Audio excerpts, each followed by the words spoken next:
Docteur Horowitz, merci d'être avec nous et passer ce temps à répondre à nos questions. Est-ce que vous pourriez nous relater la situation de la maladie de Lyme dans le monde?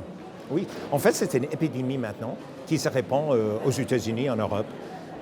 Moi, j'habite aux États-Unis, à New York, et le CDC aux États-Unis, ils ont dit qu'il y avait une augmentation de 320% pendant la dernière vingtaine d'années, et 10 fois plus il y a 2 ans. Donc, malheureusement, cette maladie, ça se répand beaucoup. Augmentation des tiques avec les co-infections, simplement la maladie de Lyme, avec une seule piqûre de tique. On peut avoir la maladie de Lyme, les autres souches de Borrelia, anaplasmose, ehrlichiose, babesiose, bartonellose. Arrêtez, ça fait peur. Ça fait peur. Donc, beaucoup de... C'est un fléau. Donc, tous les virus, les bactéries, les parasites qui entrent dans le corps avec une seule morsure d'une tique. Donc, c'est dangereux. Ça peut passer du mère jusqu'à l'enfant. C'est dans une risque de transfusion. C'est dans le sang maintenant aussi, et même par voie sexuelle. Il y a quand même des études scientifiques là-dessus qui étaient publiées l'année passée. Donc, morsure de tique, les autres façons de l'attraper, et ça imite toutes les maladies, donc syndrome de fatigue chronique, la fibromyalgie, la maladie auto-immune, les troubles psychologiques. Tout ça, ça peut être la maladie de Lyme, c'est les grands imitateurs. Donc, les tests ne sont pas fiables, ça se répand partout, ça imite toutes les maladies chroniques, c'est un grand problème. Ah oui, mais c'est un problème. C'est reconnu mondialement comme maladie. Ah oui. Parce qu'en France, j'ai su qu'on avait quelques difficultés à faire reconnaître la maladie de Lyme en tant que. Mais c'est parce qu'on utilise les tests qui ne sont pas fiables. Ah, c'est ça. Mais il y a les tests à 2 étapes. On utilise dans un test qui s'appelle ELISA. Et si l'ELISA est négatif, on ne fait pas un Western blot. Mais finalement, les ELISA, il y a 300 souches de Borrelia dans le monde. Et on fait un ELISA sur une seule souche. Ah oui, donc on peut passer à côté et on a 300 chances. On passe à côté tout le temps. D'accord. Donc, c'est pas possible. Et alors, Christian Perron, qui est infectiologue ici à Paris, à Garches, oui, il sait bien, comme infectiologue, qu'il faut utiliser donc, beaucoup de différentes souches. Alors, Madame Schaller, qui était à Strasbourg, elle avait un labo en utilisant les différentes souches de Borrelia, et on a trouvé beaucoup plus de maladies de Lyme. Mais du fait que les tests ne sont pas assez sensibles, ils ne sont pas fiables, les gens passent à côté. Et pourquoi on ne met pas en place ces tests? Pourquoi on les valide pas d'une façon systématique? Pourquoi c'est pas fait? Il y a un problème politique aussi médical. Donc avec les labos, c'est pas facile. Donc j'ai parlé à Toulouse il y a quelques années avec les infectiologues. J'ai montré des études scientifiques que les tests ne sont pas fiables, mais les infectiologues et les gens, il y a 2 guidelines qui existent pour la maladie de Lyme. Ceux de IDSA, des infectiologues aux États-Unis, et ceux de ILADS. Donc moi, j'étais membre fondateur. Mais les guidelines sont complètement différentes. Il y a une qui dit, oui, les tests sont fiables, 30 jours d'antibiotiques, c'est fini. L'autre guidelines, ils disent exactement le contraire. Donc, les tests ne sont pas fiables. Donc, les gens, ils ne savent pas exactement quoi faire parce qu'ils ont des 2 guidelines comme ça. Mais finalement, les tests ne sont pas fiables et ça persiste dans le corps. Et ça cause des maladies auto-immunes, sclérose en plaques. C'est dramatique.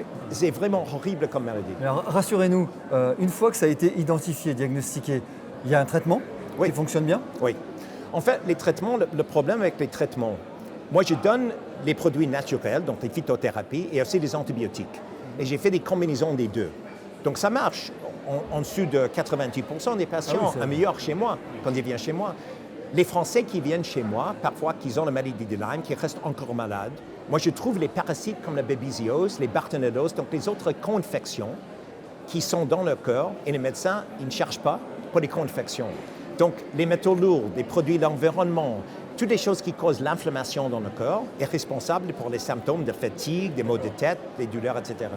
Justement, vous parlez des métaux lourds. Je crois que vous avez élaboré un protocole de chélation, donc d'extraction des métaux lourds. Ouais. Vous pourriez en 2 mots nous dire en quoi ça consiste?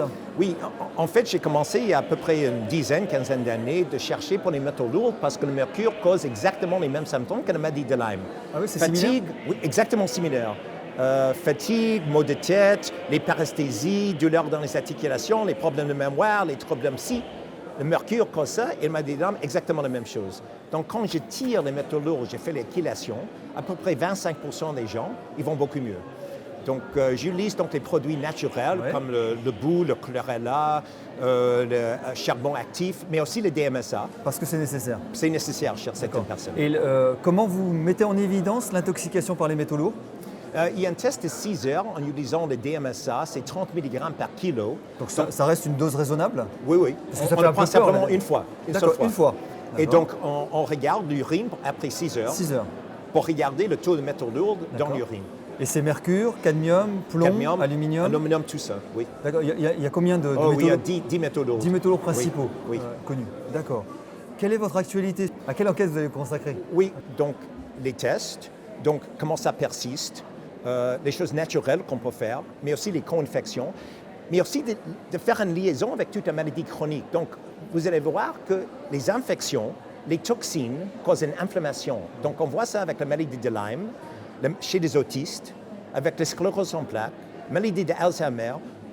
Maintenant, on voit toutes les maladies chroniques, on voit les infections chroniques et les toxines qui causent l'inflammation.